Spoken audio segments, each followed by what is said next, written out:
जय हिंद दोस्तों। स्वागत है आप सभी का आपके अपने चैनल सिलेक्शन मेंटर पे। देखिएगा 2-3 दिन से क्लास नहीं हो पा रही थी, थोड़ी सी तबीयत वगैरह जो थी वो ख़राब थी। इस वजह से आप लोगों की क्लास नहीं हो पा रही है। अब बाकायदा कोशिश रहेगी आप लोगों की क्लास जो है वह रेगुलर रात को 8 बजे आप लोगों को पर डे क्लास जो है वह मिलती रहे। तो भाई थोड़ा सा आप लोग सहयोग करिएगा कि वीडियो को ज़्यादा से ज़्यादा शेयर करिएगा आप लोग, क्योंकि आप लोग भी जान रहे हैं कि पेपर करीब है तो बहुत अधिक समय नहीं है। ठीक है, तो आप सभी लोग वीडियो को शेयर करिएगा। फिर हम लोग जो अपनी क्लास को जो है वह शुरू करते हैं एक मोटिवेशनल थॉट के साथ। जो लोग वास्तव में कुछ करना चाहते हैं उन्हें रास्ता मिल जाता है, लेकिन जो लोग कुछ करना ही नहीं चाहते हैं वे बहाना खोज लेते हैं। और बिल्कुल सही बात है कि अगर आप कुछ करना चाहते हैं तो कहीं ना कहीं से कुछ ना कुछ रास्ता तो आप ज़रूर निकाल लेंगे। तो ठीक है, तो जो लोग भाई कुछ नहीं करना चाहते वो बहाना खोज लेते हैं, तो बहाना मत खोजिएगा, कुछ ना कुछ करते रहिएगा। और मेन चीज़ है अपनी ईमानदारी से अगर सारे काम आप लोग करेंगे तो कोई समस्या नहीं होगी। ठीक है, तो अगर आप सभी लोग तैयार हैं तो रेडी लिखिएगा, क्लास वगैरह जो है उसको शुरू किया जाए। ठीक है, एक बार आप लोग शेयर कर दीजिएगा वीडियो को, सभी लोग लिंक कॉपी करिएगा, शेयर कर दीजिएगा। इसके साथ में ही जो है आप लोग भाई रेडी लिखिएगा अगर आप सभी लोग तैयार हैं, फिर क्लास जो है उसको शुरू किया जाए। चलिए, पहला प्रश्न है हमारा कि निम्न में से बिहार के किस नृत्य की समानता गुजरात के गरबा नृत्य से होती है। दूसरी चीज़ आपको बता दें कि सारे ही प्रश्न एसएससी एमटीएस, ठीक है, एसएससी सीएचएसएल या एसएससी के अदर एग्ज़ाम जो हैं उनके आए हुए हैं। ठीक है, तो ये भी आप लोग याद रखिएगा कि सारे के सारे प्रीवियस ईयर पेपर हैं, प्रीवियस ईयर क्वेश्चन है और किसी ना किसी एग्ज़ाम से ही रिलेटेड हैं। कहीं एमटीएस वाले हैं तो कहीं किसी और एग्ज़ाम को लेकर हैं। ठीक है, ये भी याद रखिएगा। तो बताइएगा कि बिहार के किस नृत्य की समानता गुजरात के गरबा नृत्य से होती है। विदेशिया नृत्य, झुमरी नृत्य, जाट जाटी नृत्य या झिझिया नृत्य। देखिएगा चार के चारों ही नृत्य कहाँ से संबंधित हैं बेटा? बिहार से संबंधित हैं। ठीक है, और कौन सा नृत्य ऐसा है जिसको गुजरात के गरबा नृत्य के साथ में तुलना की जाती है? तो सही आंसर हो जाएगा बच्चा झुमरी नृत्य। कौन सा हो जाएगा? झुमरी नृत्य हो जाएगा। तो पहले प्रश्न का सही आंसर क्या हो गया? बी ऑप्शन आप लोगों का बिल्कुल सही हो जाएगा। ठीक है, जो बिहार में जो झिझिया नृत्य होता है यह इंद्र देवता को प्रसन्न करने के लिए होता है। किसको? इंद्र देवता को प्रसन्न करने के लिए होता है, ये भी याद रखिएगा आप लोग। ठीक है, चलिए आगे बढ़ते हैं अगले प्रश्न पर। दूसरा प्रश्न है हमारा कि काबला वन्य जीव अभ्यारण्य कहाँ स्थित है? आंध्र प्रदेश, कर्नाटक, जम्मू कश्मीर या तमिलनाडु? बताइएगा कि काबला वन्य जीव अभ्यारण्य जो है वो कहाँ पर स्थित है। तो सही आंसर आप लोगों का क्या होना चाहिए, जल्दी से बताइएगा। दूसरे प्रश्न का सही आंसर क्या होना चाहिए? तो देखिएगा कि काबला वन्य जीव अभ्यारण्य जो है वह आंध्र प्रदेश राज्य में स्थित है। कहाँ पर है? आंध्र प्रदेश में। आंध्र प्रदेश में ही एक और अन्य वन्य जीव अभ्यारण्य मैंने आप लोगों को पढ़ाया है, पाखल वन्य जीव अभ्यारण्य। कौन सा है बच्चा? पाखल वन्य जीव अभ्यारण्य। ठीक है, अगर कर्नाटक में कौन सा है? तो कर्नाटक में भद्रा है, भद्रा वन्य जीव अभ्यारण्य है। दांडेली वन्य जीव अभ्यारण्य है। कौन सा है? दांदेली है। तो ये भी याद रखिएगा। ठीक है, यहीं पर नागरहोल नेशनल पार्क है, बांदीपुर नेशनल पार्क है। जम्मू कश्मीर में कौन सा है? तो जैसे आप लोगों को पता ही होगा दाची गाम है। कौन सा है बच्चा? दाची गाम नेशनल पार्क है। एक यहाँ पर किश्तवाड़ नेशनल पार्क है। कौन सा है बच्चा? किश्तवाड़ नेशनल पार्क है। तमिलनाडु में तो आपको पता ही होगा वेदांकल है, वेदाथंकल है। ठीक है, यहीं पर मधुमलाई है। ठीक है, इंदिरा गांधी के नाम से है यहाँ पर। तो ये सारे प्रश्न आप लोग याद रखिएगा, सारे नेशनल पार्क भी हैं और वन्य जीव अभ्यारण्य भी इन्हीं में है। तो काबला वन्य जीव अभ्यारण्य आपका बच्चा कहाँ हो जाएगा? आंध्र प्रदेश में हो जाएगा। ठीक है, आंध्र प्रदेश की राजधानी क्या है वर्तमान में, ये बताइएगा। अमरावती है। क्या है? अमरावती है। और इसकी फिलहाल तो 3 राजधानियाँ हैं, वो भी बताइएगा। ठीक है, चलिए तीसरा प्रश्न है हमारा कि नेचर क्योर पुस्तक के लेखक कौन है? पंडित जवाहरलाल नेहरू जी हैं, पीवी नरसिम्हा राव जी हैं, डॉक्टर एस राधाकृष्णन जी हैं या मोरारजी देसाई जी हैं? बताइएगा कि नेचर क्योर नामक पुस्तक जो है वह किसके द्वारा लिखी गई है। सही आंसर बच्चा क्या हो जाएगा? तो देखिएगा नेचर क्योर जो पुस्तक है वो मोरारजी देसाई ने लिखी है। किसने लिखी है बेटा? मोरारजी देसाई ने लिखी है। पंडित जवाहरलाल नेहरू जी के द्वारा सोवियत एशिया नामक पुस्तक लिखी गई है, कई बार एग्जाम में पूछी गई है। सोवियत एशिया नामक पुस्तक लिखी गई है। पीवी नरसिम्हा राव जी के द्वारा द इनसाइडर पुस्तक लिखी गई है। कौन सी है बेटा? द इनसाइडर है। डॉक्टर एस राधाकृष्णन के द्वारा इंडियन फिलॉसफी, कौन सी है बच्चा? Indian philosophy. इसके साथ में ही नेशन वॉइस, एक और पुस्तक कौन सी है? नेशन वॉइस भी इन्हीं की पुस्तक है, ठीक है, ये भी याद रखिएगा। अच्छा, मोरारजी देसाई जो थे वो प्रथम गैर कांग्रेसी प्रधानमंत्री थे। कैसे थे बेटा? प्रथम गैर कांग्रेसी प्रधानमंत्री, ठीक है। सर्वाधिक उम्र के प्रधानमंत्री, सर्वाधिक उम्र के प्रधानमंत्री, और भारत के एकमात्र ऐसे प्रधानमंत्री जिनको भारत रत्न, ठीक है, और पाकिस्तान का सर्वोच्च सम्मान, ये भारत का सर्वोच्च सम्मान है और पाकिस्तान का भी सर्वोच्च सम्मान, ठीक है, निशान पाकिस्तान, इससे इनको सम्मानित किया गया है, ठीक है, ये भी आप लोग याद रखिएगा। तो सही आंसर क्या हो जाएगा बच्चा? डी ऑप्शन सही हो जाएगा कि नेचर क्योर जो पुस्तक है उसके लेखक मोरारजी देसाई जी हैं, ठीक है। चलिए अगला प्रश्न है कि भारत के किस पड़ोसी देश में डाक एवं ढली नृत्य प्रसिद्ध हैं? पाकिस्तान में, बांग्लादेश में, अफ़गानिस्तान में या श्रीलंका में? बताइएगा कि भारत के किस पड़ोसी देश में डाक एवं ढली नृत्य जो है वह प्रसिद्ध हैं। तो सही आंसर बच्चा क्या हो जाना चाहिए? जल्दी से बताइएगा कि पाकिस्तान में है, बांग्लादेश, अफ़गानिस्तान या श्रीलंका।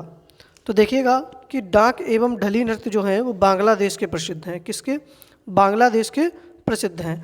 यहाँ पर एक और नृत्य होता है बांग्लादेश में जिसका नाम है घाटू नृत्य। कौन सा होता है बच्चा? घाटू नृत्य भी कहाँ पर होता है? बांग्लादेश में होता है, ठीक है। बांग्लादेश का राष्ट्रीय खेल पूछ ले तो क्या है बेटा? कबड्डी है, ठीक है। बांग्लादेश कब बनता है बेटा? तो 26 मार्च 1971 को क्या होता है? बांग्लादेश का निर्माण किया जाता है, ठीक है। यहाँ का पुष्प कौन सा है राष्ट्रीय? तो वाटर लिली है। कौन सा है बच्चा? वाटर लिली है। अगर पशु पूछ ले तो कौन सा हो जाएगा? बंगाल टाइगर हो जाएगा, ठीक है। वृक्ष पूछ ले तो आम का पेड़ हो जाएगा। भारत की सर्वाधिक सीमा किसके साथ में लगती है? भारत के साथ, मतलब बांग्लादेश के साथ में सर्वाधिक सीमा भारत की बांग्लादेश के साथ में ही लगती है, ठीक है, ये भी आप लोग याद रखिएगा। सही आंसर क्या हो जाएगा? बी ऑप्शन बच्चा सही हो जाएगा, ठीक है। चलिए 5वां प्रश्न है हमारा कि मर्फी कप किस खेल से संबंधित है? शतरंज से संबंधित है, पोलो से है, गोल्फ से है या बैडमिंटन से है? बताइएगा। 5वें प्रश्न का सही आंसर बच्चा क्या होना चाहिए कि मर्फी कप जो है वह किस खेल से संबंधित है? तो सही आंसर क्या हो जाएगा? तो गोल्फ हो जाएगा। किससे संबंधित है बेटा? गोल्फ से संबंधित है। गोल्फ से और कौन सा कप संबंधित है? तो एक है बेटा राइडर कप। कौन सा है? राइडर कप है। एक बाकर कप है। ये सारे प्रीवियस ईयर हैं, पूछे गए हैं, ठीक है। एक प्रश्न पूछा जाता है कि नोमुरा ट्रॉफी किससे संबंधित है? तो यह भी गोल्फ से संबंधित है, ठीक है, ये भी आप लोग याद रखिएगा। कौन कौन सा? राइडर कप, बाकर कप और नोमुरा ट्रॉफी, सारे के सारे मर्फी कप गोल्फ से संबंधित हैं, ठीक है। चलिए आगे बढ़ते हैं। 6ठा प्रश्न है हमारा कि भारतीय संविधान का कौन सा अनुच्छेद सर्वोच्च न्यायालय को कानून की न्यायिक समीक्षा की शक्ति प्रदान करता है? आपने सुना होगा न्यायिक पुनरावलोकन की शक्ति, ठीक है। अनुच्छेद 124, अनुच्छेद 131, अनुच्छेद 137 या अनुच्छेद 143? तो देखिएगा जो न्यायिक समीक्षा होती है हमने किस देश के संविधान से ग्रहण किया है, ये भी आप लोग बताइएगा। तो देखिएगा अनुच्छेद 124 में क्या है? सुप्रीम कोर्ट का गठन है। क्या है बेटा? सुप्रीम कोर्ट का गठन है। 131 में क्या है? तो सुप्रीम कोर्ट का मूल अधिकार क्षेत्र है। क्या है बच्चा? सुप्रीम कोर्ट का मूल अधिकार क्षेत्र क्या है, ठीक है। इसके साथ में अनुच्छेद जो 137 है यह सर्वोच्च न्यायालय को न्यायिक समीक्षा की शक्ति प्रदान करता है, तो सी आंसर सही हो जाता है। और अनुच्छेद 143 क्या है? तो सुप्रीम कोर्ट जो है वो क्या करती है? राष्ट्रपति को सलाह देती है। किसको? राष्ट्रपति को सलाह देती है, लेकिन राष्ट्रपति सलाह मानने के लिए बाध्यकारी नहीं है। अच्छा, मैंने आपसे पूछा कि न्यायिक पुनरावलोकन की शक्ति हमने किस देश के संविधान से ली है? तो अमेरिका से। कहाँ से ली है बेटा? अमेरिका के संविधान से इसको ग्रहण किया है, ये भी याद रखिएगा। तो छठे प्रश्न का हमारा सही आंसर क्या होना चाहिए? अनुच्छेद 137 सही हो जाएगा। ठीक है, चलिए। सातवां प्रश्न है कि निम्न में से कौन सुमेलित नहीं है? पैसेक्स युद्धाभ्यास भारत और रूस के मध्य होता है, मित्र शक्ति युद्धाभ्यास भारत और श्रीलंका के मध्य होता है, उदार शक्ति युद्धाभ्यास भारत और मलेशिया के मध्य होता है, और काकाडू युद्धाभ्यास भारत और न्यूजीलैंड के मध्य होता है। तो बताइएगा कौन सा जो है वो सुमेलित नहीं है, और नहीं है तो उसका सही आंसर क्या होना चाहिए बच्चा, ये भी आप लोग बताएंगे। ठीक है, चलिए जल्दी से बताइएगा। तो देखिएगा, पैसेक्स युद्धाभ्यास जो है वो भारत और रूस के मध्य होता है, बिल्कुल सही है। और यहाँ एक नौसैनिक युद्धाभ्यास है। कैसा है बच्चा? नौसैनिक युद्धाभ्यास है। ठीक है, और इस अभी 2022 में यह अरब सागर में हुआ। कहाँ हुआ बच्चा? अरब सागर में हुआ। ठीक है, इसके साथ में मित्र शक्ति युद्धाभ्यास है, इसका 8वां संस्करण अभी हाल ही में संपन्न हुआ है। यह भी भारत और श्रीलंका के मध्य में होता है। उदार शक्ति युद्धाभ्यास जो है वो भारत और मलेशिया के मध्य होता है। काकाडू युद्धाभ्यास भारत और न्यूजीलैंड के मध्य नहीं होता है। तो सही आंसर क्या हो जाएगा? डी ऑप्शन सही हो जाएगा। जो काकाडू युद्धाभ्यास होता है यह भारत एवं ऑस्ट्रेलिया के मध्य होता है। किसके मध्य बेटा? भारत एवं ऑस्ट्रेलिया के मध्य यह होता है, न्यूजीलैंड के मध्य नहीं होता है। तो सही आंसर क्या होना चाहिए? ऑस्ट्रेलिया होना चाहिए, न्यूजीलैंड गलत हो जाएगा। ठीक है, तो इस प्रश्न का सही आंसर क्या हो जाएगा? डी ऑप्शन आप लोगों का सही हो जाएगा कि काकाडू युद्धाभ्यास जो है वह सुमेलित नहीं है। ठीक है, चलिए आगे बढ़ते हैं अगले प्रश्न पर। 8वां प्रश्न है हमारा कि रक्त एवं संबंधित विषयों का अध्ययन विज्ञान की किस शाखा में किया जाता है? हेमेटोलॉजी, कीमोथेरेपी, सोरोलॉजी या मेमोलॉजी? बताइएगा कि रक्त एवं संबंधित विषयों का जो अध्ययन है वो विज्ञान की किस शाखा में किया जाता है? जल्दी से बताइएगा बच्चा पार्टी आप लोग। और भाई वीडियो को लाइक नहीं किए हैं तो लाइक भी कर दीजिएगा और शेयर भी कर दीजिएगा। ठीक है, आप लोगों को जैसा कि पता है कि एसएससी एमटीएस में जितने भी प्रश्न आने हैं उसी हिसाब से पूरा एक मॉक टेस्ट आप लोगों को मिल रहा है। तो भाई वीडियो को लगातार आप लोग शेयर करते रहिएगा। ठीक है, और कोशिश ये करिएगा इनके नोट्स वगैरह भी आप लोग बनाते हुए चलें। तो देखिएगा सही आंसर हो जाएगा ए ऑप्शन, हेमाटोलॉजी हो जाएगा। ठीक है, रक्त से संबंधित विषयों का अध्ययन विज्ञान की शाखा में किसमें किया जाता है? हेमाटोलॉजी में। कीमियोथेरेपी, तो देखिएगा कैंसर का अध्ययन, किसका? कैंसर का अध्ययन कर सकते हैं, या कैंसर का उपचार रासायनिक विधियों से कैंसर का उपचार किससे किया जाता है? तो कीमोथेरेपी होता है। सोरोलॉजी, तो लड़कियां जब छिपकली को देखती हैं तो क्या मचाती हैं? शोर मचाती हैं। तो क्या हो जाएगा बेटा? छिपकली का अध्ययन। ठीक है, और मेमोलॉजी क्या होता है बेटा? तो स्तनधारी जंतुओं का अध्ययन। किसका बेटा? स्तनधारी जंतुओं का अध्ययन किस में किया जाता है? मेमोलॉजी में किया जाता है।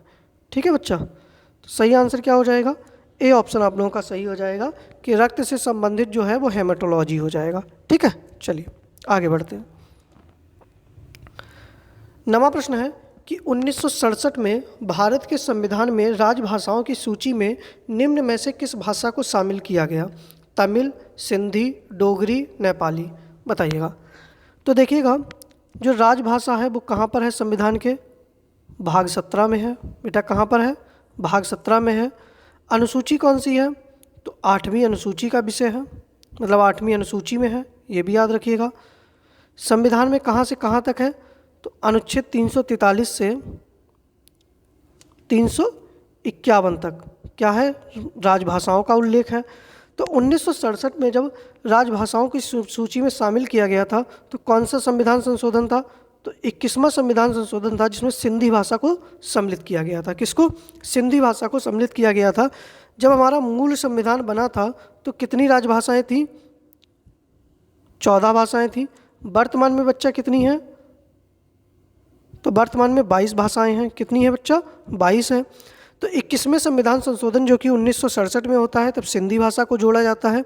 इसके बाद में 71वां संविधान संशोधन होता है कब?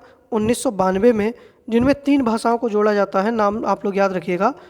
नमक मतलब नेपाली को, माँ से क्या हो जाएगा? मणिपुरी को, और का से क्या हो जाएगा, कोंकणी को। ठीक है, तो ये 71वें संविधान संशोधन के द्वारा इनको जोड़ा जाता है। इसके बाद में एक संविधान संशोधन और होता है जिसको कहते हैं 92वें संविधान संशोधन। ठीक है, 2002 के द्वारा।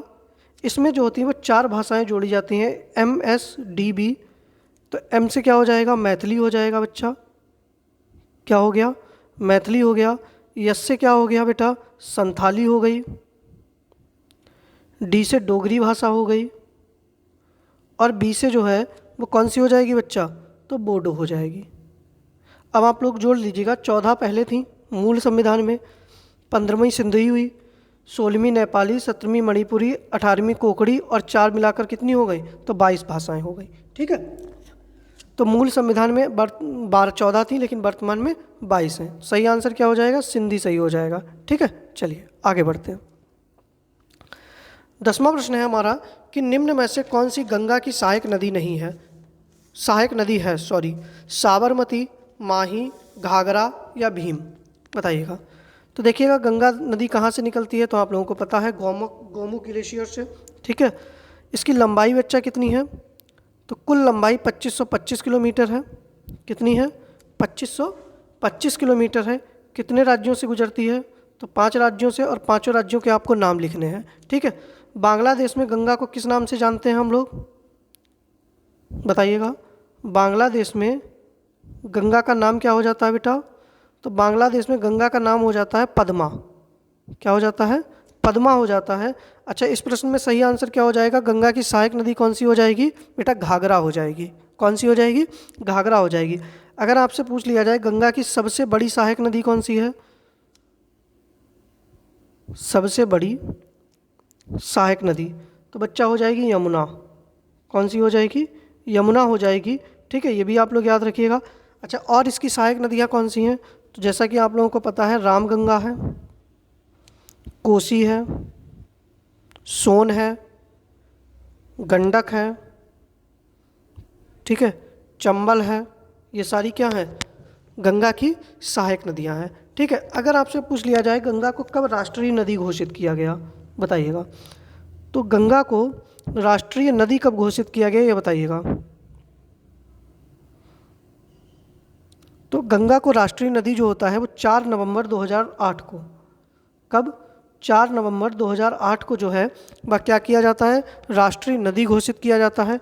और अगर आपसे पूछ लिया जाए कि स्वच्छ गंगा मिशन कब स्टार्ट हुआ, स्वच्छ गंगा मिशन, 5 राज्य आप लोगों ने नहीं बताया, जल्दी से बताइएगा। तो 2014 में, कब हुआ स्टार्ट, 2014 में स्वच्छ गंगा मिशन स्टार्ट हुआ। तो 10वें प्रश्न का सही आंसर बच्चा क्या हो जाएगा, सी ऑप्शन सही हो जाएगा कि गंगा की सहायक नदी घाघरा है। ठीक है, 5 राज्य कौन कौन से हो जाएंगे, उत्तराखंड, उत्तर प्रदेश, बिहार, झारखंड और पश्चिम बंगाल। ठीक है, सबसे ज़्यादा कहाँ बहती है, उत्तर प्रदेश में, सबसे कम झारखंड में। ठीक है, चलिए 11वां प्रश्न है हमारा कि गोवा राज्य का कुल क्षेत्रफल कितना है, 4105 kilometre square, 1529 kilometre square, 2245 kilometre square या 3702 किलोमीटर स्क्वायर।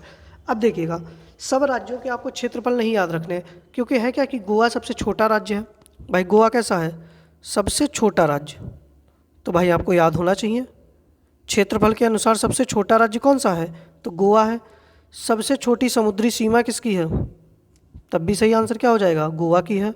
सबसे छोटी समुद्री सीमा मात्र 106 किलोमीटर, कितनी है, 106 किलोमीटर।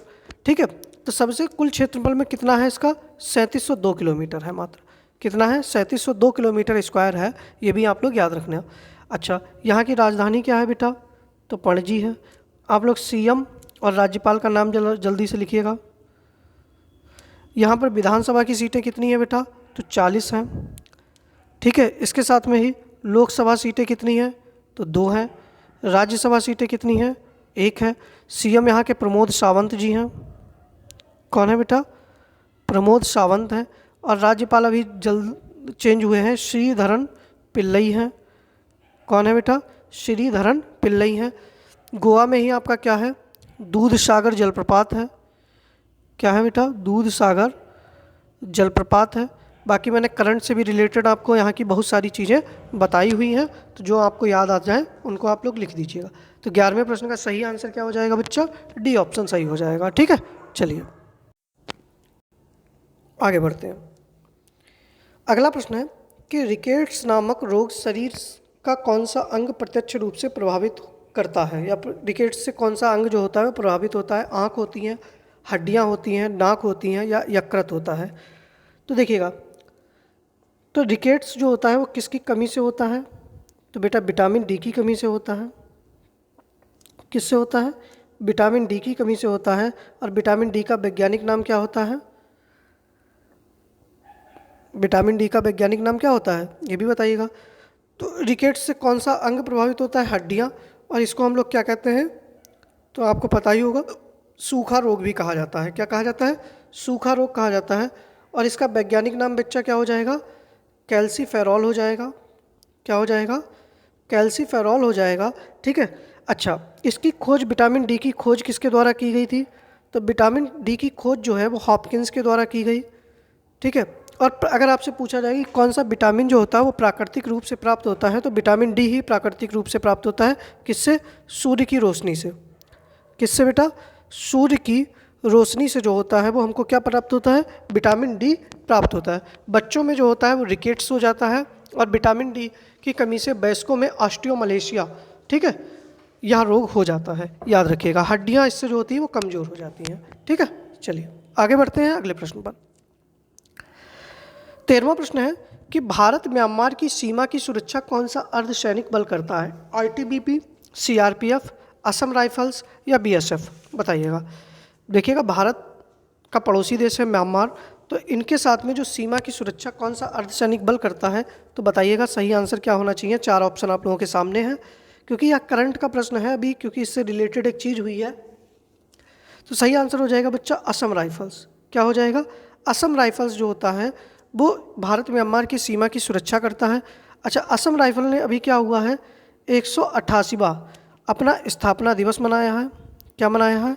188वां स्थापना दिवस मनाया है। इसकी स्थापना कब होती है? तो 24 मार्च 1835 को, जब ब्रिटिश इंडिया था तब इसका गठन होता है। याद रखिएगा, तो 24 मार्च को अभी इसका स्थापना दिवस मनाया गया है। कहाँ पर बच्चा?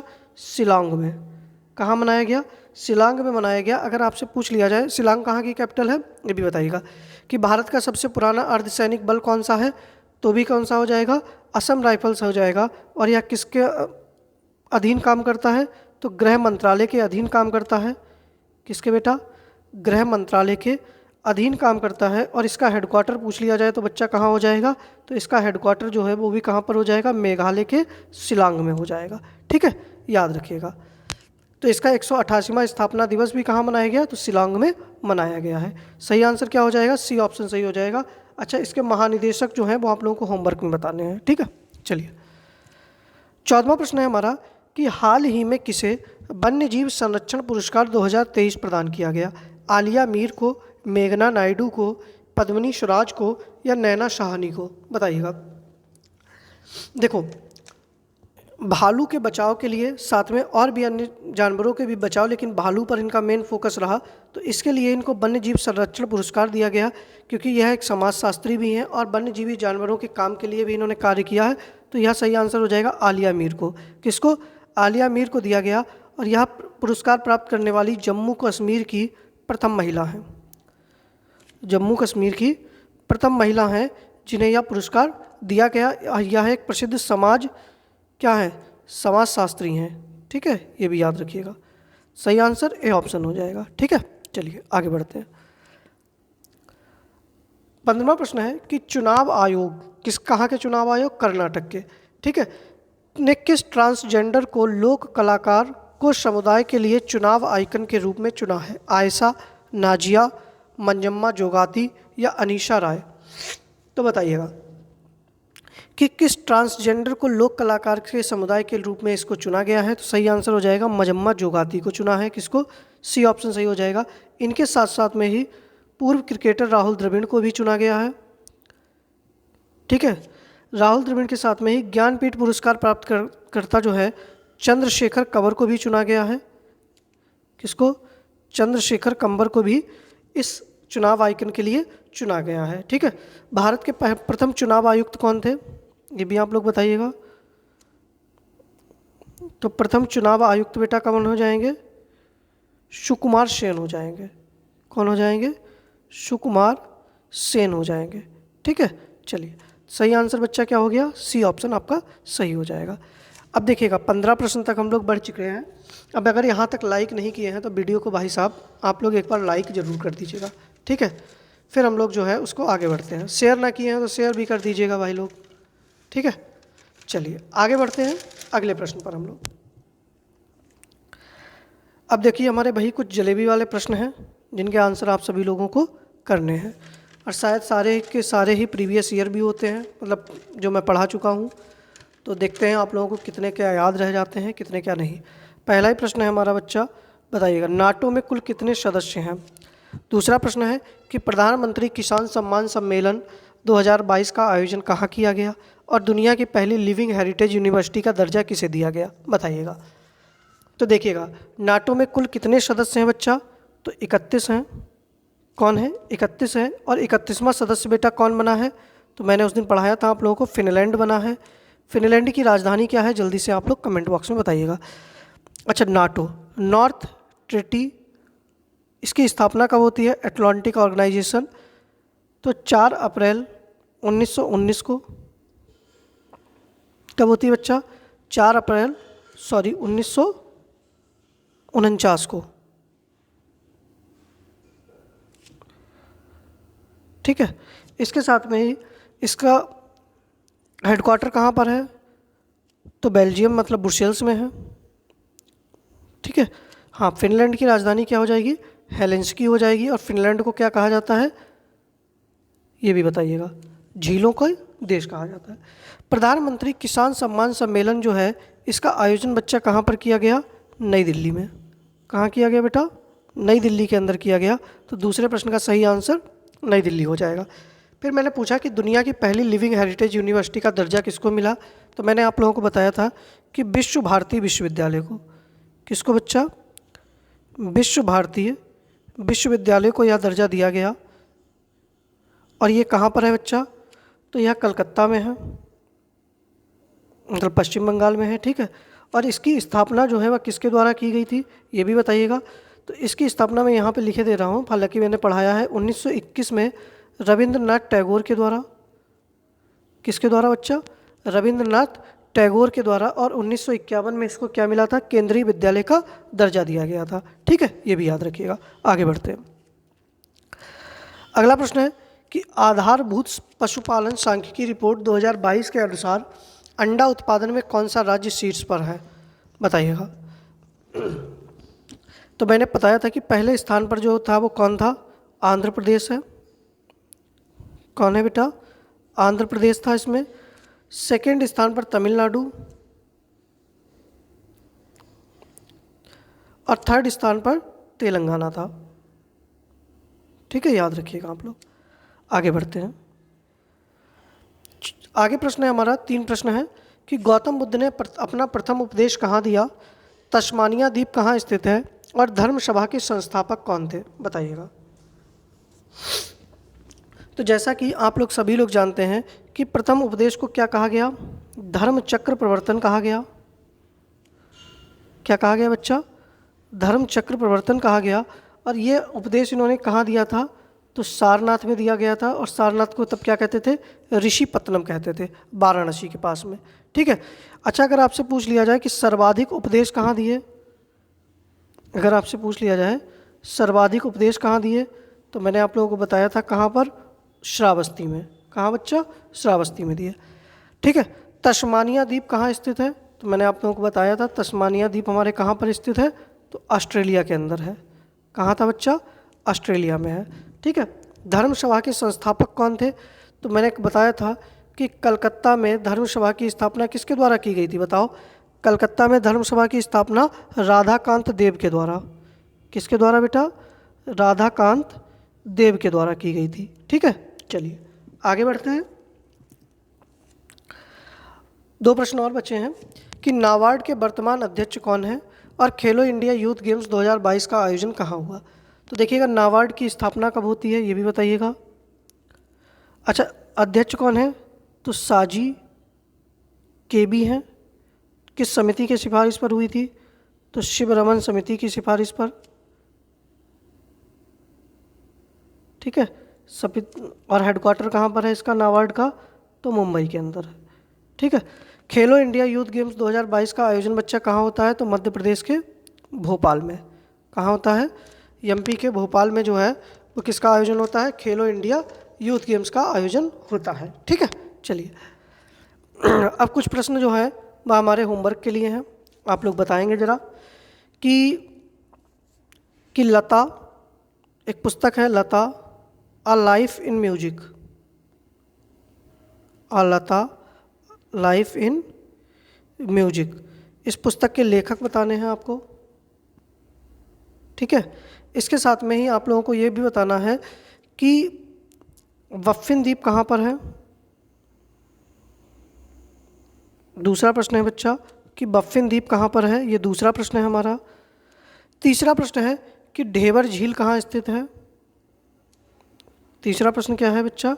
ढेबर झील कहाँ पर है। चौथा प्रश्न है आप लोगों से कि अंतर्राष्ट्रीय गीता महोत्सव कहाँ हुआ। अंतर्राष्ट्रीय गीता महोत्सव जो है वो कहाँ पर हुआ। सारे प्रश्न ही पढ़ाए हुए हैं, ठीक है, ये भी याद रखिएगा।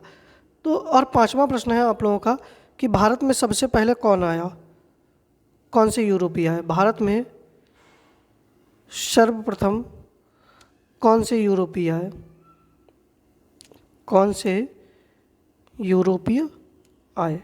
ठीक है, तो ये 5 प्रश्नों के आंसर आप लोगों को आंसर करने हैं। ठीक है, जब वीडियो हमारी ख़त्म हो जाए उसके बाद में। बाकी आप लोग बताइएगा कि आपको क्लास वगैरह कैसी लगी। 2-3 दिन मेरी तबीयत नहीं सही थी, इस वजह से आप लोगों की क्लास वगैरह नहीं हो पाई। कोशिश रहेगी अब आप लोगों की क्लास जो है वह रेगुलर 8 बजे शाम को चलती रहे। तो आप लोगों से इतना ही निवेदन है कि थोड़ा सा भाई वीडियो को सपोर्ट करिएगा अच्छे से। बाकी प्रश्न जितने भी थे सारे प्रीवियस ईयर थे। SSC MTS के लिए आप लोगों को 100% फ़ायदा करेगा। तो अब जो है आप लोग अपनी मेहनत को डबल करिएगा।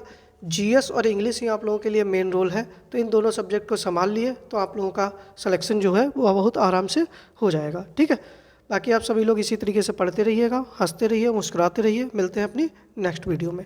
जय हिंद।